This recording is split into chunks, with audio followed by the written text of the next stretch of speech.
Hello everyone! Assalamualaikum, kif halek? How are you? So, kumusta po kayong lahat dyan? And especially sa aking mga kababayan sa Middle East, sa UAE, na sana'y matapos na itong mga kaguluhan, guys. Keep safe everyone, okay? Na magkaroon na ng world peace, okay? Matapos itong mga problemang to. Kasi marami tayong mga problema pa na mas importante pa dyan, okay? So, hindi pwedeng maantala dahil sa mga problemang mga gerang mga ganyan. So anyway guys, kumusta kayong lahat? So mag-isa lang ako ngayon dito sa bahay guys kasi yung mag-ama ko pumunta siya sa aking mother-in-law. So ngayon nagkakape ako guys. So ito yung tinatawag nilang ano ba yan? Nakalimutan ko. Baton sali pala to guys. Tsaka meron akong cappuccino dito. So ngayon guys, time check, it's 2 p.m. siya guys. So mostly guys na dito nagigising ako ng late kasi nga natutulog akong late. Kasi nga si Talia yung routine niya tsaka yung mga tao dito late din natin natutulog guys. And anyway, yun sa taas guys, sa 7th floor, medyo maingay guys kasi naghahakot sila ng mga gamit. Kasi merong bagong kasal dyan guys. Ay, hindi pa kinasal pero ikakasal pa lang. So, naglilipat sila ng mga gamit dyan. So, kaya medyo may inaayos, kaya medyo maingay dun sa kanilang sa kisame. So, alam nyo ba guys, dito sa Egypt, sobrang yung kanilang kultura na medyo talagang bata pa sila talagang ikinakasal. So, mga 20, ganun, mga 21. Basta after nila mag-graduate ng college, mostly. Okay? Pero nung last na video na nakita nyo guys, dun sa aking video, okay, dahil meron tayong pinakitang video na, di ba, nag-attend tayo ng kasal. So, ano na yun sila guys, medyo may edad na rin, so nasa mga 40 plus, okay?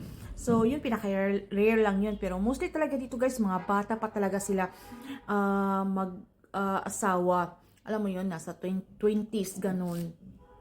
So, ganun talaga yung kultura nila dito, guys. So, di ba sa atin, sa ating mga Pilipino, so, sa atin pagkatapos ng mag-graduate, so, kung mag-aasawa ka, parang big deal kasi, parang, syempre, pinag-aral ka, tapos ka na pag-aaral sa college, tapos mag-aasawa ka lang, di ba?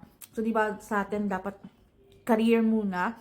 So, especially, yung magtrabaho ka muna, or syempre, makatulong ka sa pamilya muna, di ba? Especially kung breadwinner ka, guys, kung panganay ka, talagang big deal talaga yun sa atin. Pero sa akin naman, guys, walang problema talaga sa akin yun na kung halimbawa meron akong anak guys si Talia, pag lumaki siya, so, ang gusto ko talaga, ayoko muna siya mag-asawa agad. So, gusto ko magtrabaho siya, magkaroon siya ng career niya. Alam mo yun, kasi napaka-importante, guys, yung meron kang sariling pinagkukunan mo ng pera, yung hindi ka umaasa sa asawa mo. So, napaka-importante talaga yun, guys. So, ito lang naman, opinion ko. Kasi dito, guys, sa kultura nila, so, talagang yung babae, sa bahay lang talaga. So, talagang, kaya dito, importante yung, lalo sa pamilya na merong lalaki. Kasi alam mo yon na sila yung magtatrabaho. Kumbaga, parang, sila yung, parang, nag-aano ng pera. Alam mo yon. Kasi sa atin, di ba sa atin sa Pilipinas, mas importante yung, feeling ko lang yung babae, kasi mas maraming opportunity, and mas daling nagkakaroon ng trabaho, alam mo yun, pero okay din naman, depende naman sa sitwasyon, di ba? So, dito kasi, mostly, pag about sa yung nagtatrabaho, so yung lalaki talaga, kasi mostly yung mga babae, talagang sa bahay, nag-aasikaso ng mga anak, ganun. So ayan. Pero sa amin ni Mr. guys, alam mo yun, si Mr. naman, nagpo-provide talaga siya sa lahat ng pangangailangan namin, guys. Pero at the same time, hindi rin ako nagsisiting pretty, guys. So, syempre, gusto ko rin magkaroon ako ng sarili kong income. Alam mo yon. So, kaya nga minsan nagba-vlog ako. So, kung merong talagang yung komportable ka na nagagawa mo naman habang nandito ka, meron ka pagkakakitaan. So, why not, 'di ba? Kasi iba talaga yung may pera ka, especially sa family mo na halimbawa kung meron silang manghihingi sila or meron silang kailangan na tulong, 'di ba? So mas okay na rin na hindi ka laging talagang directly umaasa ka sa asawa mo.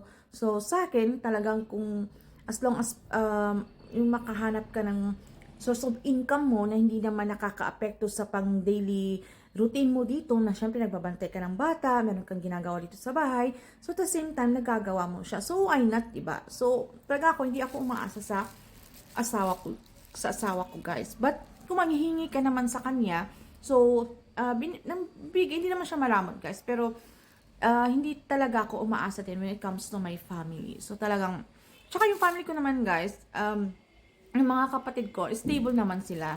So, yung mama ko na lang, kasi yung papa ko, guys, is, ano ba yan, may langaw. Yung papa ko, guys, is, syempre, nasa langit na, guys. So, ano ba yan, may langaw? So, ayan, guys. May langaw kasi siya, guys, kasi inopen yung window, tsaka meron kaming mga fruits dito. So, kaya, ganun. So, ayan, guys. So, yun ngayon yung turo sa amin before ng mother namin, guys, na kasi yung mother namin, guys, business-minded, yung may trabaho yung papa ko. Then, habang sa bahay siya, guys, nagtitinda-tinda siya. So, maliit na tindahan. Then, after nagkaroon naman na tindahan, nagkaroon siya ng mga nagbibenta siya ng ulam. So, hanggang lumaki, guys, naging karinderya, naging malawak, guys. So, ganon. So, hindi siya yung parang nasa bahay lang, plain housewife. So, hindi. So, na-adapt namin yon sa aming sa aming mama, guys. So, ganun din yung mga kapatid ko, guys. Alhamdulillah, okay yung mga stable din yung pamumuhay nila, guys. Kasi, yung sister ko, so, meron silang business, guys. So, ayan. So, kahit na stable okay yung trabaho ng kanilang mga husband, so, gumagawa pa rin talaga sila ng way kung paano sila maka-earn kahit sa loob ng bahay. So, ayan, naging okay, guys. And then, naging successful. So, yung sa isang sister ko, guys, na nagkaroon kami ng partnership sa business. Kasi okay yung business niya. Then, na-propose siya sa akin, guys, our business proposal. So, okay naman kasi yung market. So, yun, nakipag-partnership ako. So, kahit pa paano, guys, meron akong every quarterly meron akong natatanggap. So, Hacks Korean Band, shout out sa Jansan, guys. Sa Jansan pala yung business namin ng kapatid ko. So, kung visit niyo yan, guys, kung pupunta kayo ng Jansan. So, ang sarap ng kanyang Korean band. So, ayan, shout out ko pa yung aking sister. So, ayan lang, guys. So, wala, usap-usap lang tayo kasi bored kasi ako, guys. So, wala na ako masyadong ginagawa pagkatapos kong maglinis. So, magluluto ako maya-maya pa. So, ayan. So, kasi dito, guys, alam mo yun, pag aalis na si husband, pag magtatrabaho na siya, wala, guys, talagang, wala akong friends talaga dito na hindi kagaya dun sa Abu Dhabi pa ako, guys, na talagang, iba talaga yung Pilipina, guys, na meron ka kaano ng language mo. Dito kasi, yung mga sister niya, guys, nag-uusap naman kami, but then, hindi talaga ganun, kasi hindi sila masyadong nag-i-English, guys. So, talagang dito kasi sa city, talagang language nila is Arabic talaga, guys. So, wala talagang masyado nag-i-English. Hindi kagaya sa Cairo kasi city doon. Main city talaga yon.